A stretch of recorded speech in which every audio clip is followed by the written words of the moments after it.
Welcome back to Girl Get Your Money Right. This is episode 3, Debt Repayment Strategy.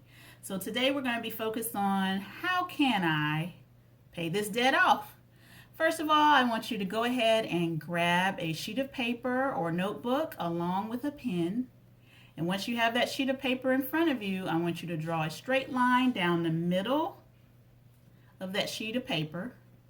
And on the left side, I want you to write assets at the top. ASSETS. This is things that you owe. So any CDs you have at the bank that are maturing, any savings account or checking account balances, you want to put it on the left side under assets.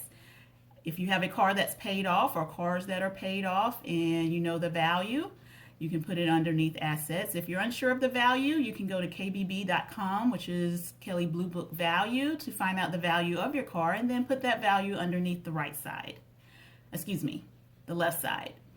Now, after you have listed all of those assets, I want you to move over to the right side and write liabilities at the top of that column. LIABILITIES. These are things that you owe. So any bills that you are paying that you haven't paid off yet, they will go in this column. This would be any student loans, any credit card debt, any person that you owe. If you owe them, you can put their name and the amount that you owe them.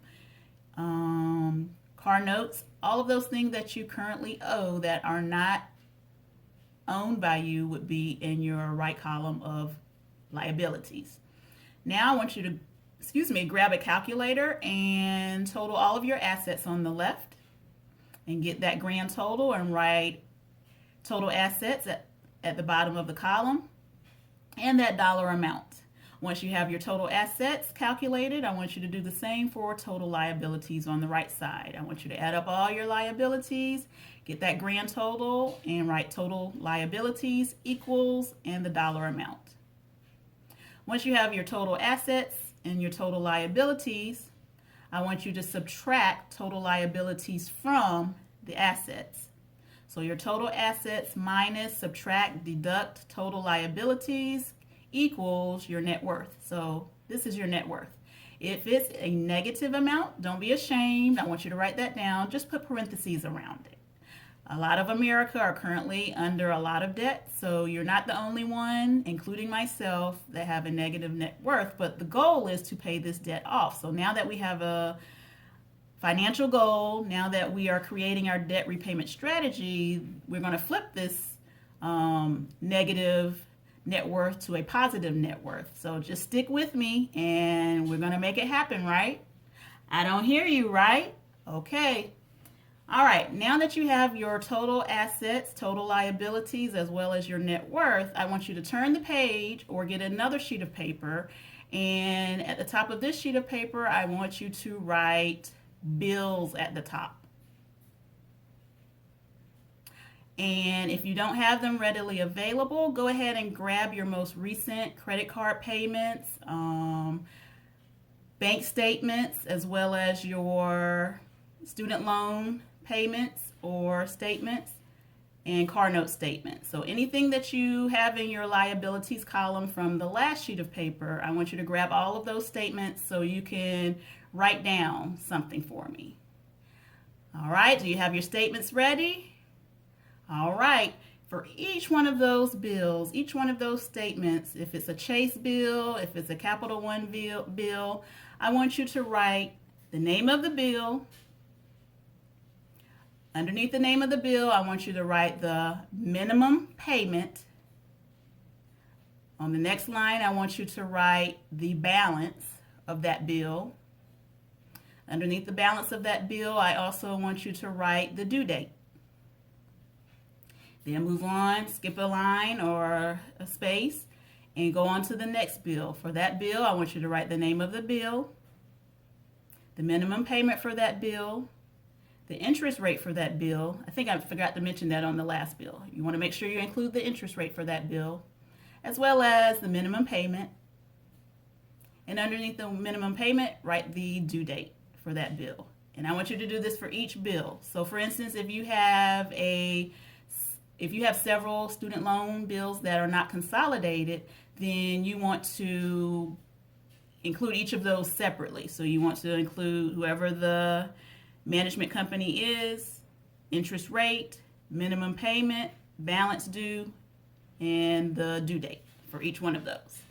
Once you have all those listed, your list may be short, may be long, but that's okay. Don't be ashamed. The goal here is to pay it off. Once we have a plan, let's get down and pay it off, all right? So if you need more space, flip it over to the other side or get another sheet of paper until you have included every single bill with that information on it. All right, now that we have all the bills and the interest rate and all those details, now I want us to decide what type of strategy are we going to use to pay this debt off. There's several methods. You can do consolidation, you can do bankruptcy, as well as debt payoff.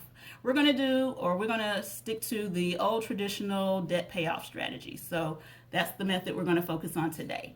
And there are two forms or methods that we're going to talk about. First is the avalanche method, meaning that you will pay off your highest balances first. So the bill that has the highest balance, if you have one that's 13, one that's 10, one that's 4, and one that's 18% interest, you're going to start with the 18% interest, then go to the 15, and then etc. So you want to start with your highest first. Now, after you have started with your highest bill and you're paying more than the minimum, maybe $150 more, $200 more, after that 18% bill is paid off, you want to put that additional $150 or $200 that you were putting on the first highest payment or highest interest bill and move that on to your next highest, which is your 15% bill or whatever your percentage is. And once you've paid that bill off, you want to put that additional money into the next lowest interest rate bill. So until all those bills are paid off, then you want to keep putting that money towards the next bill. You don't want to start saying, oh, I got some free money, I can buy this, I can get my hair done, my nails done, buy this, buy that. I want you to stay focused until all of your payments are at a zero balance. So all of your debt is paid off. Now, the second method is the snowball method. If you don't see the light at the end of the tunnel, you're overwhelmed and saying, oh, look at all these bills, I don't see how I'm going to pay this off, then you might need more encouragement and more motivation. So the snowball method may work for you, meaning that you pay off the smallest balance bill first. And once that one's paid off, then you go to the next smallest bill, etc., until all of those are paid off. So again, this is not saving you the most money and the most interest payments. However, if you're wanting to see some results and want to see and get motivation that I can do it, I know I can do it, then you want to pay the smaller balances first. Again, it's for you, it's personal, you know yourself better than anybody else, so whichever method works for you, that's the method I want you to choose, whichever is best for you. Me personally, I like the avalanche method because I want the most bang for my buck and I don't want to pay more interest payments than I have to. Now, once you've decided what strategy you're going to choose, I want you to go out and do it. All right, we got our goals.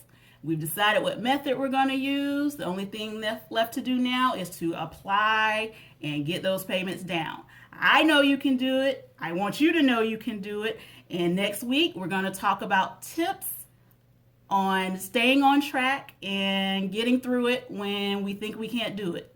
I look forward to seeing you next week. And if you haven't already, I want you to subscribe to Girl Get Your Money Right. And have a great weekend. Bye.